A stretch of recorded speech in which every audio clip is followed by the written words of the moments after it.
Y ahora voy a presentar a nuestro invitado del día de hoy. Él es médico ginecólogo nacido en Buenos Aires, esposo, padre y sobre todo, como leí hoy en un comentario de Facebook, alguien que se jugó. Este médico que hace algunos años fue imposibilitado para poder trabajar y ejercer su profesión porque se ha negado a practicar un aborto. Resguardando la vida de la madre y de su bebé. Entonces, hoy te vamos a presentar la historia contada por su protagonista, el doctor Leandro Rodríguez Lastra. Muy buenas noches, doctor. Estamos muy contentos de poder compartir este espacio y muchísimas gracias por su tiempo y poder compartir con nosotros su historia. Bueno, buenas noches, buenas tardes, buenos días para quien corresponda, dado que, como decía Sandra, esto está llegando a todo el mundo, ojalá que así sea, ojalá que la gente pueda estar atento a lo que uno puede transmitir desde la experiencia, sin pretender ser una voz, digamos, única, sino humildemente una experiencia de vida que puede alcanzar a todos y que ojalá deje algún mensaje o alguna idea dando vueltas por esas cabecitas. Eso va a ser, siempre es, cada vez que estoy en una conversación, sobre todo en una conversación en un grupo tan ameno como este. Para mí es la intención fundamental, que la gente en lo posible se pueda llevar algo, y ese algo es alguna idea que pueda movilizar a cambiar un poco esta realidad que estamos viviendo, ¿no? Así que un gran abrazo, gracias por invitarme. María Eugenia, un placer enorme. Esteban, Elizabeth, para mí también. Buenísimo. Y bueno, sin lugar a duda, Doc, yo pienso que va a ser una excelente charla. Así que los dejo en Junta Médica y nos vemos luego. Hasta luego. Bueno, bienvenido doctor nuevamente. Buenas noches Muchas a todos. Buenas noches, doctor. Y bueno, para empezar, queríamos preguntarle y pedirle que usted nos cuente un poco de usted, de su testimonio de vida, un poquito para aquellos que no lo conocen, que nos están mirando y escuchando, para que puedan conocerlo, doctor. Bien, bueno, yo soy un médico, toco ginecólogo, como bien dijo Sandra, tengo 45 años, nací aquí en Buenos Aires y he vivido en el conurbano de Buenos Aires durante gran parte de mi vida, hasta que decidí ir a vivir, a probar suerte en el interior del país, persiguiendo ese afán que fue el que motivó, si se quiere, mi estudiar medicina. Yo soy parte de una familia de obreros, no había profesionales en mi familia, así que fui el primero que logró un título universitario. De manera que esta decisión de estudiar medicina, por supuesto que estaba muy cargada de muchas expectativas, que todas giraban alrededor de tratar de aportar algo a esta sociedad. Así fue que decidí probar suerte en Río Negro, en la Patagonia Argentina, y se dio la posibilidad de entrar a trabajar en el hospital de Cipolletti, Hospital Pedro Moillansky de Cipolletti, y allí fui hace no tanto, fui en el 2016, después de haber terminado mi residencia, jefatura de residencia, en el hospital de Adrogué, aquí en el sur del Gran Buenos Aires, y me dije, bueno, vamos a algún lugar tranquilo, tratando de buscar ese anonimato que uno pensaba que podía encontrar en el interior del país, y sobre todo el estilo de vida tranquila, buscando, tal vez resignando desde lo económico, Uno sabe, aquí para quienes nos miran desde otros lugares, en Argentina se dice que Dios está en todas partes, pero atiende en Buenos Aires. Y esa frase es muy cierta. De manera que en Buenos Aires están, como en las otras grandes ciudades de la Argentina, están las grandes posibilidades, sobre todo de trabajo. Yo decidí resignar eso e ir a buscar otras cosas, otras experiencias en la Patagonia. Como ustedes bien saben, esto no fue tan como yo lo pensaba, y apenas 9 meses después de haber llegado, en abril del 2017, he vivido una experiencia que cambió el curso de mi vida, y no solo en lo referente a lo laboral, sino también en cuanto a mis ideas, en cuanto a mi postura frente a la vida.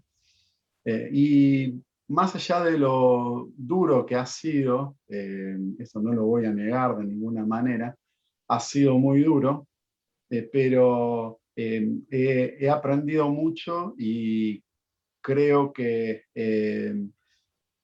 no estaría bueno que aquella experiencia tan dura quede guardada, archivada en un lugar sin poder expresarlo y sin poder llevar un mensaje, como dije recién, a la gente para que sepa qué es lo que está ocurriendo, para que saque sus conclusiones y para que vea que estamos, a mí me parece, y esto lo digo es una apreciación absolutamente personal, me parece que estamos a las puertas de un cambio enorme de paradigmas en nuestra sociedad, donde esta cultura del desprecio de la vida va a dejar lugar a una gran movida que ya está empezando, ustedes son partícipes de eso, una gran movida de gente que le dice que no a la muerte, que sabe que lo primero que hay que proteger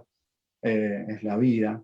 Y creo que eso es lo que está comenzando, no solo aquí en Argentina, sino en gran parte de Latinoamérica, y si me apuran un poco más, podría decir que en el mundo está ocurriendo esto.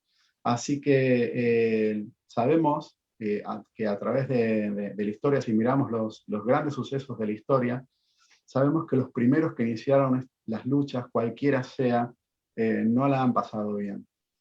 Tal vez a nosotros nos toque atravesar esta etapa, pero creo que hay un compromiso, porque creo también que sabemos que estamos detrás de una causa realmente justa y que justifica una actitud rebelde de nuestra parte. Así que creo que me entusiasma mucho pensarlo así, me entusiasma mucho saber que formo parte de esta gente que mañana seguramente nos verán como rebeldes, y nos miren tal vez de una manera extraña, pero pasado el tiempo creo que lograremos,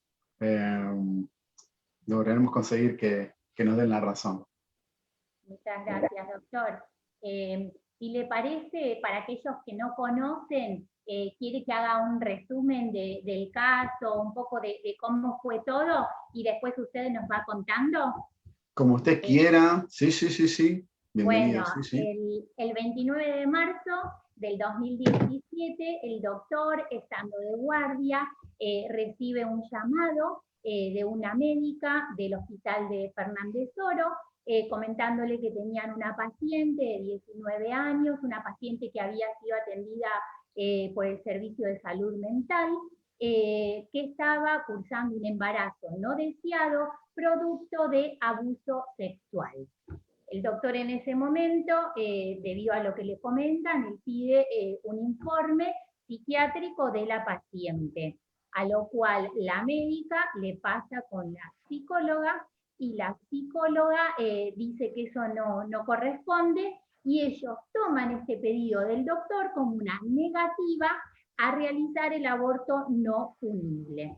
La conversación termina ahí, cualquier cosa usted me corrige, doctor, y la médica y la psicóloga deciden enviar a esta paciente a un centro clandestino llamado La Revuelta, donde donde eran mujeres feministas, ninguna médica, ningún médico, que deciden recetarle y administrarle a la paciente el misoprostol, el Oxaprost.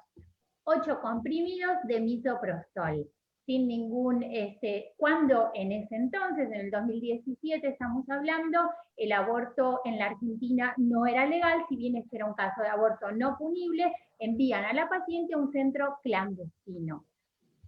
El 2 de abril la paciente comienza a sentirse mal después de la cantidad de comprimidos de misoprostol que le habían administrado, y va a la misma guardia del hospital de Fernández Oro diciendo que se sentía mal. La médica de guardia la recibe, le coloca un suero y la deriva para el hospital de Cipolletti, donde el doctor Leandro Rodríguez Lastra estaba de guardia y recibe a la paciente.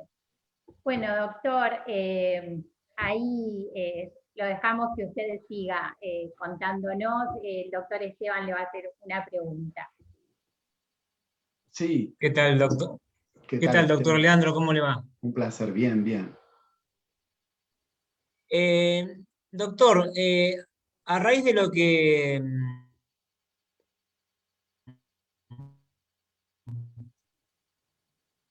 ¿Se le cortó? Bueno. Sí. A ver, hola. No se te escuchó, Esteban. ¿Repito Sí, la pregunta? Sí, por favor. Bien. Mi pregunta es, ¿cómo recibe usted a la paciente ese día? Luego de, bueno, de todo lo que contó María Eugenia, ¿no? O sea, ¿cuál es el estado en el cual usted recibe a esa paciente en ese día? Bien, yo estaba de guardia aquel 2 de abril del 2017 y recibo un llamado telefónico que me avisan que mandaban a una paciente con estas características. La paciente vino en ambulancia, vino con un suero, la paciente tenía un semblante muy malo. Lo primero que hago, bueno, es ver sus signos vitales, por supuesto, y hacer una evaluación obstétrica. No olvidemos que el médico obstetra tiene 2 pacientes para atender. Uno es la madre y otro es el niño, independientemente de las circunstancias. Uno está en una guardia, en un consultorio convencional, tal vez uno pueda tener otra mirada de las cosas, pero siempre va a tener 2 pacientes para abordar. Esta paciente, como bien le dije, no presentaba un buen semblante, estaba muy dolorida. Cuando le hago la evaluación obstétrica, constato que el niño estaba vivo, no presentaba... Disculpe, doctor, yo omití decir cuántas semanas de embarazo tenía esta paciente. Sí, tenía 5 meses de embarazo, 22 semanas y media. A ver, ¿qué significa 22 semanas y media? Pensemos que a esta edad gestacional es un niño completamente formado, pero por supuesto que inmaduro. De hecho, es como si tuviésemos un bebé recién nacido, delgadito, del tamaño de la palma de nuestra mano. Aproximadamente esto es lo que mide ese niño. El problema principal era la salud de la paciente. Cuando uno, estando de guardia, recibe una paciente que refiere haber realizado maniobras abortivas, es lógico pensar que siendo de origen clandestino, uno no sabe con precisión qué tomó la paciente, si solamente tomó algo, si le metieron algo, etcétera, etcétera. Y tampoco sabe la dosis de lo que ha tomado. Esto, desde el punto de vista médico, es muy problemático. Por eso la preocupación acerca de la salud de esta paciente. Dado que podía derivar ese cuadro en una infección generalizada. Y esto puede ocurrir en los abortos clandestinos. Entonces, mucho más, sabiendo que la paciente estaba presentando una fiebre muy alta y su estado, como dije recién, no era el mejor. Entonces, ahí había un gran problema y una gran dificultad. Por otro lado, el niño, como dijimos recién, era una edad gestacional muy avanzada. ¿Y qué significa esto? ¿Qué tiene que ver que sea una edad gestacional avanzada? Si contextualizamos, en el año 2017, como bien dijo la doctora María Eugenia, no existía el aborto libre, gratuito, o el aborto legal. El aborto era ilegal, solamente se contemplaban determinadas causas para que el aborto sea no punible, pero nunca era legal. Había un protocolo, por ejemplo, del Ministerio de Salud de la Nación que regulaba el acceso al aborto no punible. Esto no significaba que el aborto era ilegal, insisto. Y en estos protocolos se hablaba de aborto. ¿Y qué pasa? ¿Qué tiene de particular hablar de aborto? Que desde el punto de vista médico, esta definición está dada por la Organización Mundial de la Salud, el aborto es la muerte fetal en un embarazo menor de 22 semanas o con un feto menor de 500 gramos. ¿Y por qué pasa esto? ¿Por qué lo define así la Organización Mundial de la Salud? Por la sencilla razón que, pasados estos parámetros, ya existe la posibilidad de viabilidad del recién nacido. ¿Y eso qué significa? Significa que el niño puede nacer y vivir. Entonces, ¿qué pasaba, yendo a este caso en particular, qué pasaba si se producía el parto pretérmino? Ese niño iba a requerir la atención de los pediatras. Ese problema, lo digo entre paréntesis, ocurre hoy mismo también, cuando nacen por estos abortos legalizados, nacen niños y respiran y lloran y los tienen que dejar morir. Esa situación hace 3 años, 4 ya, era mucho más comprometedora para el médico. Imagínense que si yo tomaba una conducta de ese tipo, me iba a ver en un caso de mala praxis médica. Por lo tanto, esta era la complejidad del cuadro. Respondiendo al doctor Esteban, la paciente venía en un cuadro muy complejo de salud, el cual no sabía cómo iba a continuar y cómo iba a derivar, y por otro lado, el embarazo que era avanzado, que obligaba a también velar por la salud del no nacido. Y esa fue la conducta que tomé, en un principio con mucho miedo porque no sabía qué iba a pasar. Si se complicaba el cuadro, iba a tener que seguramente intervenir quirúrgicamente. Eso no sabía lo que podía pasar. Cuando transcurrieron las horas, independientemente que los laboratorios al principio no eran para nada alentadores, el cuadro se fue, como decimos los médicos, enfriando. Es decir, fueron mejorando los parámetros vitales, bajó la taquicardia, bajó la taquipnea, es decir, el corazón ya no latía tanto, ya estaba más tranquila la paciente, nunca hubo sangrados, entonces uno se calmaba. Y ahí empezaba la otra parte, ¿no? Que era que, como usted bien dijo, había un requerimiento por parte de la paciente. Y entraba la evaluación de enmarcar esto en el contexto legal, si se quiere, de ese momento. No existía aborto, no existía posibilidad de aborto, porque ya habíamos pasado la edad gestacional de un aborto. En lo que existía en este caso era un parto pretérmino. Cuando uno explica cuáles son los métodos de la interrupción del embarazo a edades gestacionales avanzadas, no es inducir un parto, porque si no nace un niño vivo. Aquí en la exposición del Congreso hubo un médico que fue bien claro, hay que matar al niño. El médico usó el eufemismo producir una asistolia. Asistolia significa corazón que no late, y corazón que no late es muerte. Aquí y en cualquier lugar del mundo, en el humano, en el perro, en el caballo o en la especie que sea.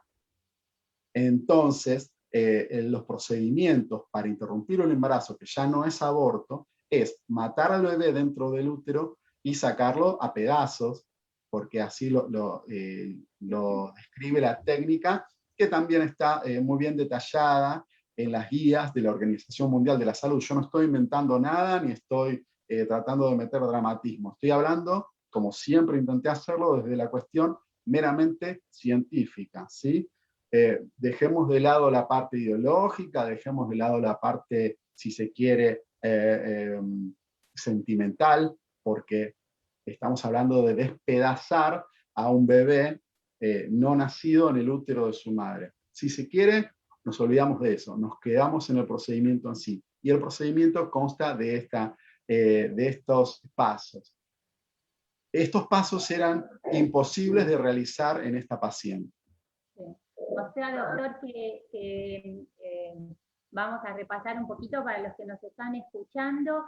A usted le llega una paciente con un embarazo avanzado, que para las guías de la Organización Mundial de la Salud, un embarazo mayor a 22 semanas ya no es un aborto no punible, sino un parto pretérmino, por lo que se llama viabilidad fetal, que si nace ese bebé, tiene posibilidades de vivir, y el doctor Esteban nos puede contar un montón de ejemplos de bebés en esa edad.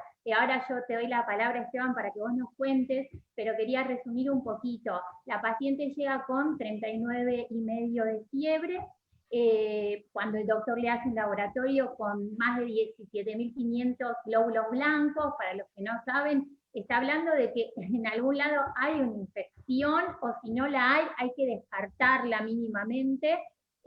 La paciente llega taquicárdica con 110 latidos por minuto. Para nosotros, para los médicos, nosotros ya ahí con una paciente así la englobamos dentro de lo que se llama un síndrome sistémico, o sea que puede haber una posible sepsis, que es una infección generalizada. No lo sabemos, pero necesitamos descartarlo. Entonces el doctor lo que hace es eso. Él hace cultivos, le pone antibiótico a la paciente y bueno, empieza a descartar una infección que después finalmente se descarta, pero el momento que llega la paciente no se sabe, porque la paciente había realizado maniobras abortivas, le habían realizado, y un aborto séptico, como bien dijo el doctor, tiene una mortalidad altísima, o sea, el riesgo de la paciente de muerte era altísimo. Así que el doctor lo que hace es salvar la vida de la paciente, estabilizarla a su paciente, que es la que llega, aparte del bebé, que son 2 pacientes, porque si el doctor continuaba y realizaba el aborto, bueno, después vamos a preguntarle qué hubiera pasado, pero uno ya se imagina. Pero no sé si, Esteban, nos puedes contar un poquito que vos ves a los bebés de esa semana. Así es. Bueno, sí, yo seguí también el caso del doctor y leí el libro, este libro que tengo acá en mis manos, Cuando salvar la... habla, que cuenta que cuando él recibe a la paciente, hace una ecografía y el bebé tenía casi 22 semanas y pesaba 500 gramos. ¿Es así, doctor? No, ¿sabe qué? La paciente ya venía con esa ecografía en la mano. Esa ecografía era anterior. De hecho, ese fue un error en el que incurrió el juez de primera instancia. Dijo, pero la ecografía decía tal cosa, claro, pero el juez no se dio cuenta de que habían pasado varios días desde esa ecografía y también había avanzado la edad gestacional. ese es uno de los errores garrafales que en pos de establecer una fundamentación ideológica, dejaron de lado, barrieron con todas las cuestiones técnicas, con todas las cuestiones académicas, que bueno, usted podrá seguir comentando detalles al respecto. Bien, o sea que tenía, o sea que era, hablando, o sea, para que la gente entienda, era recontra viable ese embarazo. Sí. Y usted escucha el latido del bebé, o sea que había vida. Y cuando yo Claro. hice mi rotación por neo, en la terapia intensiva de neo, teníamos bebé de 22 semanas y 500 gramos. Bueno, que lo que necesita para que el bebé salga de alta con su madre es tiempo, ¿no? Y muchas veces, y todos los años, en el mes de noviembre, se festeja el Día del Prematuro. Y bueno, esos chiquitos que han nacido de 22 semanas, 500 gramos, 500 moneditas, todos los años en el hospital se festeja y uno ve los niños correr y los médicos mismos, los colegas dicen, ¿te acordás de fulano, mingano con 22 semanas, con 500 gramos? Y andan en el hospital haciendo desastre porque es una fiesta para ellos donde hay torta, globos y vienen todos los prematuros de distintas, desde 2 años o 1 año hasta 7, 8, 9, 10 años, y bueno, ese es el día para ellos, y bueno, rompen todo porque son niños completamente con vida, ¿no? Claro, claro, como dice Esteban, Así a las 22 que semanas... perdón, Esteban. lo que usted hizo, bueno, fue... que le decía que lo que usted hizo en primera instancia fue estabilizar la paciente que venía con un cuadro de infección generalizada, que la paciente podía llegar a morir en ese momento. Lo que usted hace, estabiliza a la paciente y, de hecho, bueno, como estabiliza a la paciente, el bebé sigue con vida. Es por eso que usted lo que hace es salvar a la paciente y, por ende, salvar al bebé, salvar las dos vidas. Así que, bueno, esa era mi acotación. Pero bueno, pero como esto es una charla, quiero hacer un pequeño paréntesis y bueno, yo acá mientras estoy escuchando, estoy viendo el chat de Su Voz Sos Vos y está estallando de diciéndole muchas gracias a usted, doctor, por salvar las vidas y por ser es como, es nuestro referente, ¿no? O sea, lo que le pasó a usted nos impulsó a nosotros a seguir adelante, y hay gente conectada desde La Pampa, Colombia, Francia, del Salvador, creo que hay, diciendo gracias, gracias, gracias, así que el chat está prendido fuego, Doc. Gracias. Muy, muy emocionante, la verdad que me moviliza mucho ver esta respuesta. Siempre digo, y si me permiten este pequeño comentario, que yo soy un afortunado, a pesar de haber sido víctima de una injusticia. Y mi fortuna es precisamente vivir una injusticia con tanta gente que me ha apoyado. Cuando en los primeros tiempos en los tribunales de Cipolletti se empezaba a golpear la gente en la puerta de los tribunales, me parecía no sé, surrealista, un relato de ficción. Sin embargo, saber que hoy hay tanta gente, y sobre todo alrededor del mundo, que me brinda palabras de apoyo, que me brinda palabras tan hermosas, muy, muy sentidas. La verdad es que a mí me emociona muchísimo y me hace sentir realmente una persona muy afortunada, porque sabemos que mucha gente enfrenta injusticias en la total soledad y en el olvido. Yo tengo esta fortuna y nunca, nunca voy a terminar de agradecer a toda la gente que me apoya, a toda la gente que me saluda. Así que quería aprovechar esto para decirlo, porque para mí es importantísimo. Pareciera que no, pareciera una tontería, pero no sé, desde el gesto del pulgar para arriba, desde las cosas más pequeñas, uno siente un gran, un agradecimiento enorme para todos. Así que muchas gracias. No, gracias a usted, Bien, doctor. bien. Bueno, queríamos, lo que ya le había adelantado, que todos suponemos, por lo menos nosotros los médicos, ¿qué hubiera pasado si igual en el estado que llega la paciente, con una probable sepsis, con este foco, bueno, como llega la paciente, que usted lo escribió muy bien, si usted igual seguía adelante con el aborto? ¿Qué es lo que hubiera Bien, pasado? lo que hubiera pasado, y no sé, yo en ese momento pensé que lo que hubiera ocurrido sería que estaría cometiendo mala praxis, para empezar.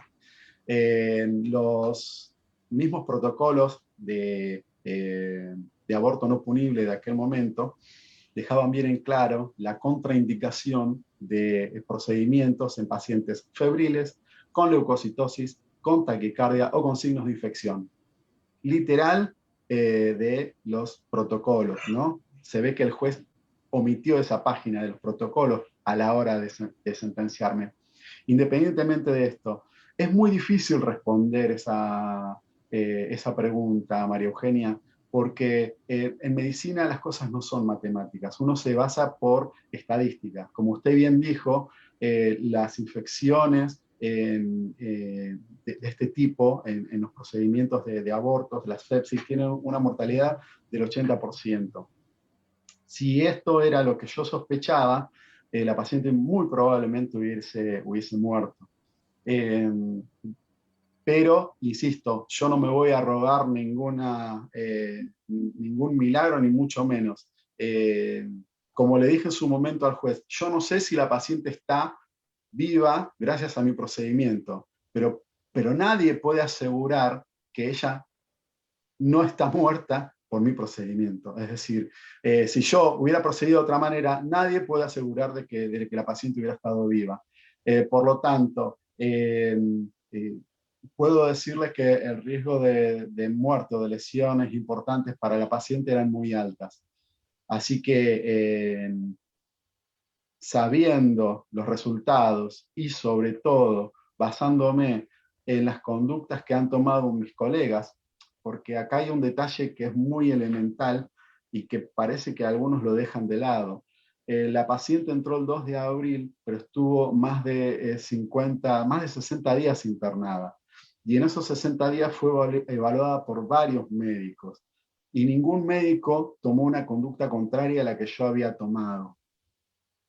Esto no es vanagloriarme de nada, sino dejar en claro de que si alguien hubiese dicho, el doctor Rodríguez Lastra es un bruto, es un burro, es un animal, acá hay que proceder, el procedimiento se hubiera hecho, ¿sí? Uno no es infalible, uno es humano y se puede equivocar. El transcurso y sobre todo el desenlace de la historia mostró que uno no estaba equivocado. De manera que eso también es un aliciente, ni hablar del resultado, ni hablar de cómo terminaron las cosas. Pero no solo mis colegas, sino que cuando esta información llegó al Ministerio de Salud de la provincia de Río Negro, que tuvo que expedirse, la parte legal mostró un dictamen apoyando la conducta que yo había tomado. Esto también había sido presentado como prueba y también fue desestimada. De manera que no sé qué hubiese pasado, respondiendo María Eugenia a su pregunta. Lo más probable es que haya tenido lesiones importantes en la salud de esta paciente, por no decir la muerte, pero no lo voy a asegurar porque sería una conducta soberbia y no es mi característica. Muchas gracias, doctor. De hecho, perdón que lo interrumpí, en mayo la paciente es derivada a un médico que en la zona se lo conocía por realizar abortos, era el único médico de la zona que no era objetor de conciencia y que realizaba abortos, y el doctor no le realiza el aborto y le explica a la paciente que el embarazo era muy avanzado, mayor a 22 semanas, y que él no realizaba abortos en embarazos mayores a 22 semanas, y le administra la misma medicación que usted le administró, que es la indometacina, y que por eso se lo juzgó, y bueno. Así es, María Eugenia. Cabe aclarar que ese médico declaró en el juicio, y lo que usted está diciendo lo dijo ante el juez. Así que esto no es misterio para nadie. Después del suceso del 2 de abril, sobre todo después de la denuncia de la diputada provincial, que fue la que derivó en el juicio, todos los médicos ginecólogos de la zona, esa zona se llama el Alto Valle de Río Negro, todos los médicos manifestamos nuestra objeción de conciencia. De hecho, yo no era objetor de conciencia, ¿sí? Esto me parece importante aclararlo, porque yo no tenía una determinación en defensa de la vida, ni mucho menos, porque para mí ser médico de por sí era defender la vida. Yo no necesitaba ningún mote ni de provida ni nada, porque la idea principal del médico es salvar la vida. Y tampoco me intimidaban ninguna otras cuestiones, porque yo sabía que no estaba actuando por fuera de la ley. La ley siempre la respeté, de manera que ninguna de estas cosas motivaron a que yo ni nadie fuese objetor de conciencia. Lo que quedó en claro después de todo este suceso es que no se trata de leyes, no se trata de conducta médica, sino se trata de ideologías. Y eso llevó a todo el mundo a manifestar la objeción de conciencia diciendo, a mí no me van a juzgar mi trabajo por una cuestión, por una mirada ideológica, sino que mi trabajo vale por el propio ideal mismo, que es proteger la salud y proteger la vida de la gente. Y bueno, doctor, para los que no saben, seguimos contando un poquito la historia. A usted se lo acusa, se lo denuncia, se lo acusa, se lo lleva a juicio. El abogado, el doctor Damián Torres, presentan todas las pruebas de esto que estamos contando y hablando, todas las pruebas médicas, todo lo que se hizo, y finalmente al doctor se lo condena culpable. Mientras la doctora se lo condena culpable. ¿Cuál fue la carátula, doctor? Incumplimiento de los deberes del funcionario público. De funcionario público, donde se le impide realizar la medicina, o sea, se lo inhabilita en el sector público por 2 años y 4 meses, y prisión en suspensión por 1 año y 2 meses, cualquier cosa usted me corrige, doctor, mientras que a la doctora, que era funcionaria pública, y a la psicóloga que derivan a esta paciente a un centro clandestino, fueron denunciadas por grupos pro vida, pero sus causas fueron archivadas. A ellas no se las juzgó, no se las acusó ni condenó. A estas personas de la revuelta que suministran medicación sin ser médicas, o sea, ejercicio ilegal de la medicina, tampoco se las acusa y se las condena, pero al doctor que salva la vida de la paciente y del niño se lo acusa y se lo condena, ¿no? Ese es el resultado de lo que fue el juicio. Así que bueno, Esteban, le quería hacer una pregunta en base a esto también, doctor. Bueno, si quiere comentar algo. No, simplemente decir que fue así, el fallo fue bochornoso por donde se lo mire, los justificativos del fallo solamente giran alrededor de una cuestión ideológica, nunca establecen un análisis fáctico, un análisis de los hechos objetivos. Eso fue la primera instancia. En la segunda instancia, en el Tribunal Superior de Río Negro, hubo un tribunal, eran 3 jueces, una de ellas, la jueza abiertamente abortista, activista a favor del aborto, se la recusó, no se hizo lugar al pedido de recusación. De hecho, ya sabíamos que iba a votar en contra por su posición. Los justificativos de esta jueza fueron también lamentables, siempre desde una cuestión ideológica, pero ahí se empezó a abrir una luz de esperanza, dado que uno de los jueces hizo un análisis objetivo, que es de lo que estamos hablando ahora, acerca de cómo fueron los hechos, acerca del cuadro que presentaba la paciente, y consideró que habría que liberarme de culpa y cargo. Obviamente que este fue el voto minoritario, porque los otros dos votaron en contra, así que esto llegó a la Suprema Corte de Río Negro, y en esta se repitió la historia. 3 votaron en mi contra, y 2 votaron en mi favor. Esto, insisto, abre un poquitito, ¿no?, la puerta para tratar de lograr un poco de justicia, ¿no? Lograr un poco de claridad en tantas cosas que se han dicho, que se han tergiversado, tratando de ensuciar no solo mi nombre, sino de ensuciar a los médicos en general, porque creo que este fallo no solamente es en mi contra, este fallo es contra los médicos, aquellos mismos médicos que hoy en día, cuando están en una situación parecida a la mía, les empieza a temblar el pulso, y empiezan a rondar los fantasmas de las consecuencias judiciales que pueden llegar a tener por todo esto. Así que esa es la situación, el análisis desde lo judicial.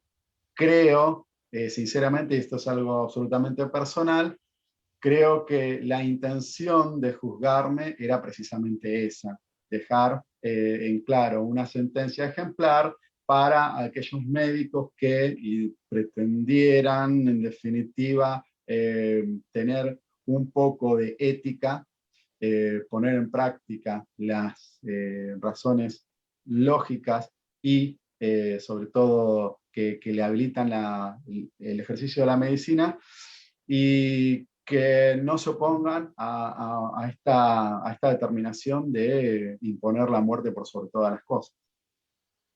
Sí, lo entendimos así, doctor, porque, bueno, si uno mira, bueno, les recomendamos que lean el libro, pero bueno, si uno mira bien cómo fue, la verdad es que no toman las pruebas, no toman los hechos, no toman todo lo que constaba en la historia clínica, todo lo que se ve es, a usted lo juzgan y lo condenan de una forma ideológica, y justo en un momento donde el tema del aborto, bueno, había sido rechazado en el 18, después es para realzar el tema del aborto y dejarlo bien clarito, y para dejarnos y decirnos a todos nosotros que si alguno se atrevía a hacer lo mismo o a ir en contra, ya sabían cuál iba a ser el resultado, ¿no? Todos lo entendimos así.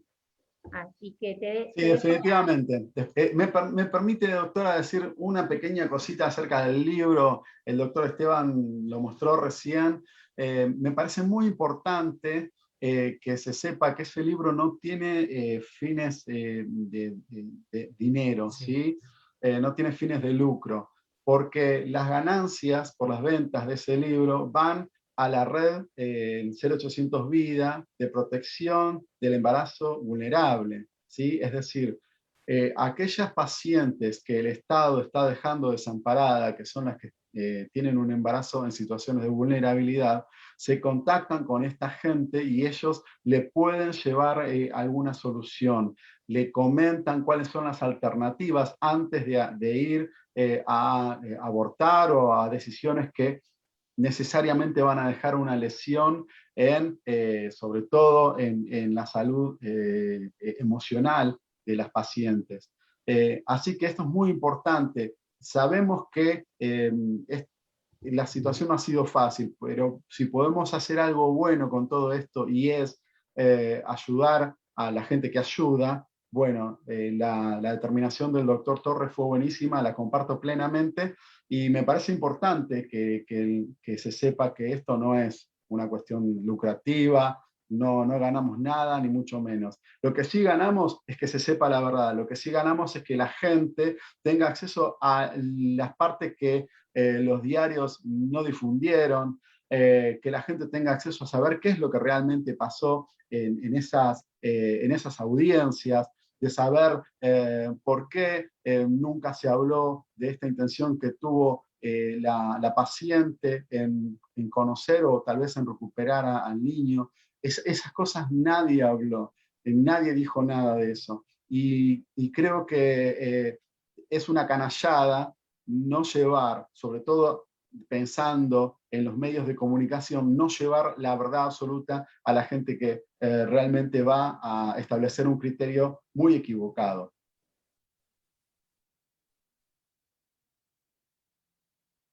Bien, bien, doctor. Bueno, ya creo que, bueno, que ya no queremos sacarle más tiempo, creo que ya ha contestado todas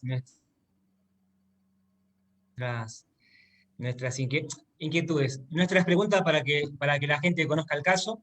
Y bueno, sí, yo no quiero dejar de despedirme sin antes, bueno, comentarles que a raíz de lo que le pasó a usted en el juicio, eso hizo que se levante una gran marea celeste, o sea, una gran marea que defienda la vida, que no solamente hizo impacto acá en Argentina, sino que en todo lo que es Latinoamérica. Yo sigo muchas redes sociales a favor de la vida en México, Colombia, y bueno, muchas veces han comentado que usted es un gran referente. Así que no solamente usted ha salvado una vida, y yo creo que ha salvado millones. Usted, creo que usted sabe, o el impacto que ha tenido en este siglo, porque realmente eso motivó a muchas personas. A raíz de lo que pasó, se han creado muchos estos centros de 0800, ayuda a la mujer vulnerable. Realmente es un huracán, un tsunami a favor de la vida. Somos la gran mayoría, solo creo que es el muy poco porcentaje, que es lo que manejan los medios de comunicación y lo que tiene un poquito la voz, o sea, que ellos pueden acceder, ¿no? Pero con las redes sociales, con estas charlas que se generan, y es muy importante lo que usted hizo, y también del libro, yo lo escuché al doctor Damián, o sea, en muchas conferencias, que ha dicho que los fondos de esos libros van destinados a esta ayuda que usted ha comentado, ¿no? Así que bueno, de mi parte, yo le digo muchas gracias, porque ha marcado el comienzo de algo grande, y bueno, perdón, que me tome, se han conectado gente de Ecuador, de Francia, de México, de Colombia, del Plata, así que bueno, doctor, de mi parte, muchas gracias, y bueno, adelante. Muchísimas gracias, Gracias a Eli. Esteban. Muy Y bueno, conmovedoras tus palabras.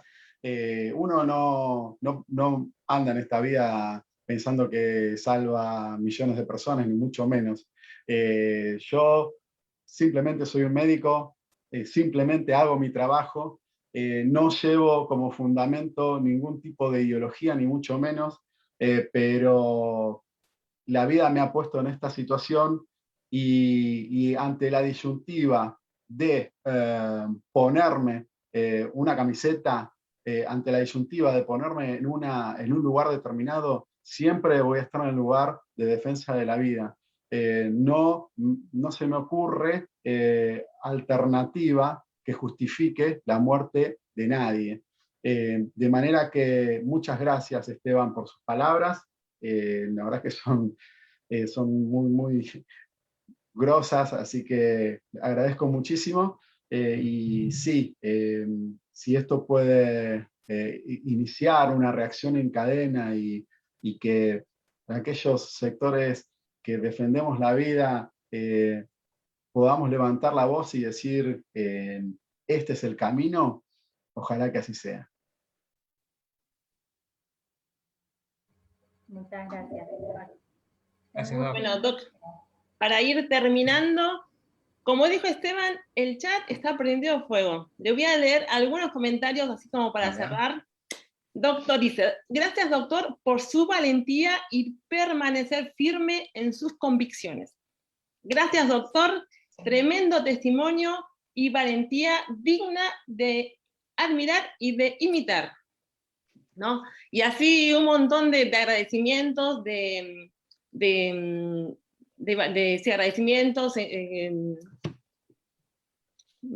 perdón, no me sale la palabra en español, un montón para que siga adelante, y como dijo Esteban, no solo en Latinoamérica, yo estoy en Francia y yo he leído un artículo en francés contando su testimonio.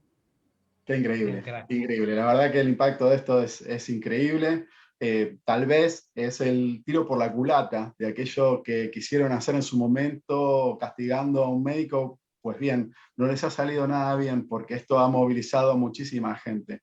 Desde un primer momento se decía que Argentina era uno de los puntales principales de cara a Latinoamérica para instalar el aborto. Las cosas no les está saliendo muy bien, que digamos, y espero que realmente sigan los fracasos del movimiento abortista, porque eso va a significar de que van a potenciarse y van a multiplicarse las voces en defensa de la vida.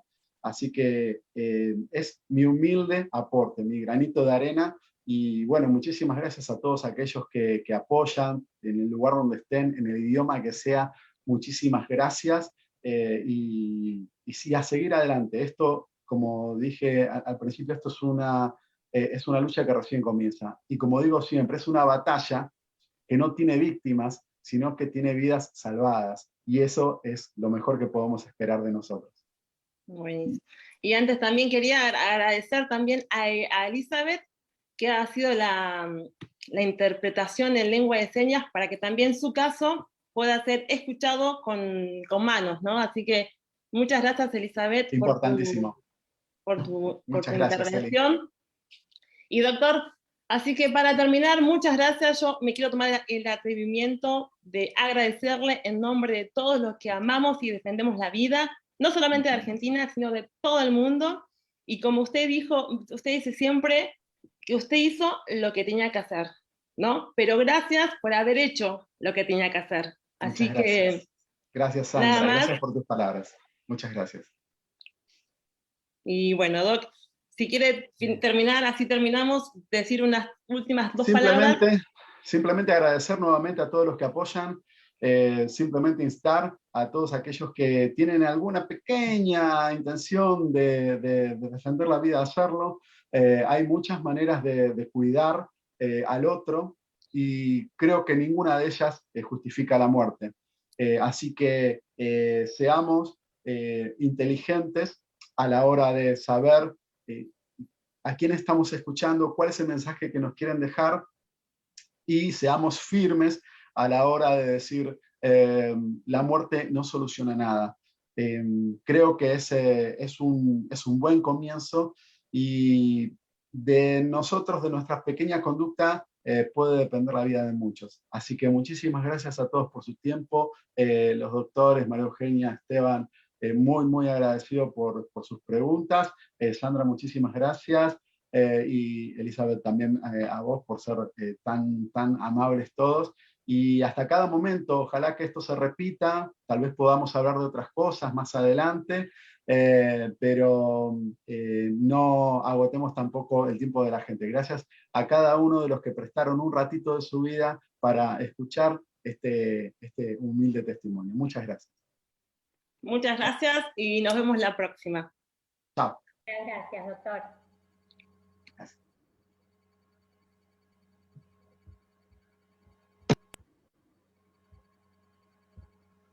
Gracias, Doc.